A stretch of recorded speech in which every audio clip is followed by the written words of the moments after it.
Hi everybody, welcome to screencast number 9, which is going to take what we've learned in terms of vocabulary and extend it just that little bit further. Before we do that though, I want to have a think about the way that we learn languages and just what that means for writing, vocabulary, and for doing well in assessed tasks, particularly when you get to secondary and the level of demand is really, really high. So, when you first learn English, generally what you learn how to do is to speak and to communicate, basically to get a simple message across. This is known as BICS, Basic Interactive Communicative Skills. This is the English that you need to talk to people, to get what you want, and to go to the bathroom, that kind of thing. The English that you need to communicate a simple message is, of course, pretty simple, and you learn those words early on in your language learning career. To learn that basic interactive communication takes about 2 years, and a lot of people can communicate perfectly well when they're speaking and use a perfectly good range of vocabulary for what they need to do. But that's the key, for what they need to do. If you have a look at the kinds of words and expressions that are at the bottom of the triangle, at the top of the triangle, you can see that they're all the kind of words that you learn pretty early on in your language learning career. Cut, calm, get. These words are kind of simple words, aren't they? Okay, now I want you to think about your language learning in a different way. I want you to think about it as an iceberg. And the reasons will become clear in a second. There is another extension of English, a variety of English, which is called CALP. This is Cognitive Academic Language Proficiency, and it's a different ballgame altogether from BICS. This is the academic language that you really need to be able to write on a high level and to really communicate academically. This takes a lot longer to learn, 7 to 8 years, and this language needs to be taught explicitly. So if you have good control over BICS, if you can communicate in spoken language, it doesn't automatically change into CALP. They work together, like the top of the iceberg and the bottom of the iceberg, but a lot of people can have BICS, they can communicate on a very spoken level, but they don't necessarily have CALP. What does this have to do with vocabulary, you might ask? And this is where my triangle comes in again. Have a look at the higher level words that are underneath the surface of the water, as it were. Imagine that this is your iceberg. At the top, you have the word cut. That's a very simple, kind of superficial, but it has meaning. It's a good word. There's nothing wrong with the word cut. But it doesn't necessarily show that you can express yourself on an academic level. The words that are higher level words are these ones underneath. You don't need them to communicate a basic meaning, but if you really want to express yourself, you need to express shades of meaning. And that means you need to know lots of different words and their senses, how you use them all. So have a look at them. Gash, slash, prick, nick, sever, slice, carve, cleave, slit, chop, crop, lop, reduce. All of these words has a slightly different meaning. They all have the same general meaning, which is to cut, but you use them in different ways.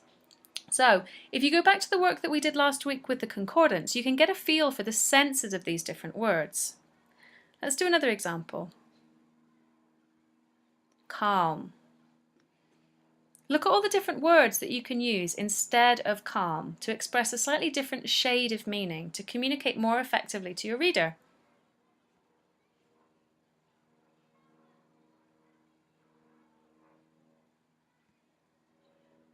So if you use the word calm in your writing, there's nothing wrong with that. But why not think about what you're really trying to say? What sense are you really trying to communicate to the person that's reading your writing?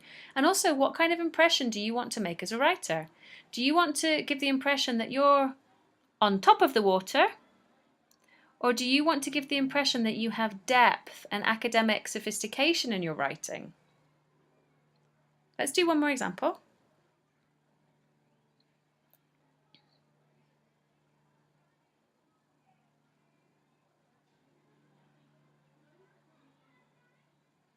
Okay, so acquire, obtain, secure, procure, gain, fetch, score. You'll notice that each of these words would be used in a different context. So this means that to be able to use them effectively, you have to be context sensitive as well. You have to understand which ones you can use in which way.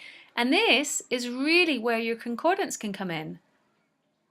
You could put these words into your concordance and see what the senses are. how they're actually used. Let's do one more, which is everybody's favorite word, good.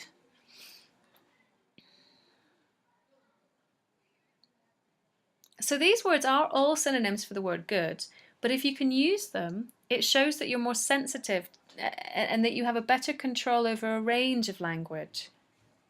That you are in possession of English, which is underneath the surface of the water, which not everybody has. There are a lot of people who stay up here. If you don't know many of these words, please don't panic. These are very high level vocabulary words, but they can be learned. You just need to start thinking about what are the common words that you're using and if they really fully and entirely express exactly what you're trying to say. So the key is really to think about the question, what am I trying to say? Okay.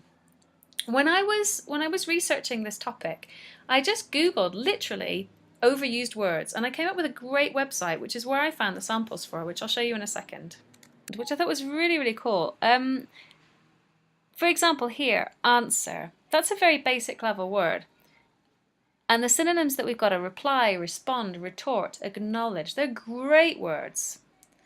But this one here, awful, dreadful, terrible, abominable, bad, poor, unpleasant. Okay, bad's quite a low-level word as well. Look at bad, evil, immoral, wicked, corrupt, sinful, depraved. So there's lots and lots and lots of different examples. I love this: brave, courageous, fearless, dauntless, intrepid, plucky, daring.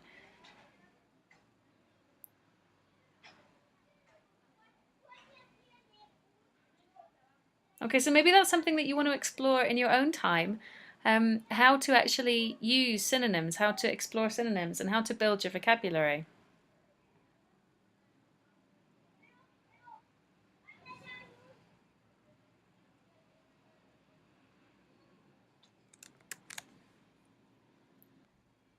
Okay, so you can see that the idea of overused words is nothing new at all, and lots of students have issues with this aspect of the writing. The key is really to extend your range and not to use words that are on the top of the iceberg, but to use words that are underneath it to show the academic depth of your language. So it's time to put this into practice. I will say ciao for now to those really commonly overused words, and ciao for now to you, and send you a big cheeky grin. Okay? And time to put this into practice.